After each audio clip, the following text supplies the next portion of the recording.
भूतियावाड़ी। आज से करीब 3 साल पहले रामनाथ और उसकी पत्नी सुमन ने अपने नए घर में शिफ्ट किया था। यह घर एक अत्यंत पुराना और विलापी वाटिका के बीच स्थित था। पहले ही दिन से उन्हें वहां कुछ अजीब लगने लगा।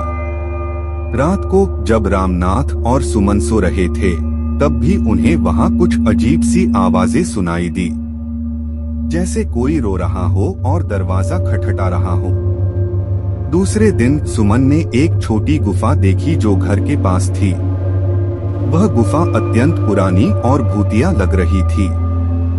सुमन को वहां से गहरे स्वरों में रोने जैसी आवाजें आ रही थीं। रामनाथ भी गुफा में जाने का इरादा बनाया। जब वह गुफा में पहुंचा तो वहां कुछ अद्भुत चीजें देखने को मिली।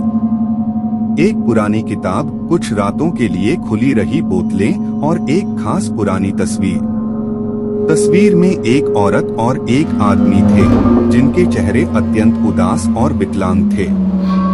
गुफा से बाहर आते समय रामनाथ ने एक जड़ से उस आदमी के परिवार के बारे में सुना।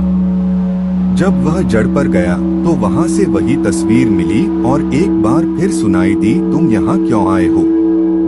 रामनाथ और सुमन ने दोस्तों और पड़ोसियों से इस गुफा के बारे में पूछा।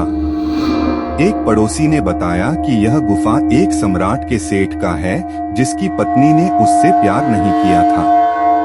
उसने अपने पति और उसके परिवार को मार दिया था।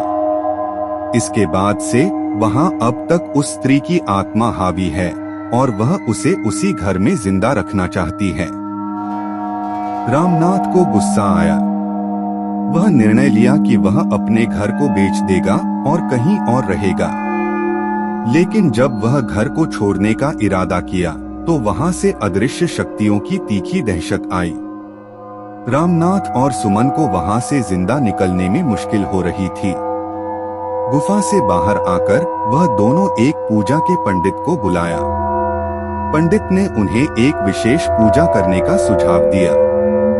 जब वह पूजा करने लगे तब भी गुफा से अदृश्य शक्तियों की बदबू आई।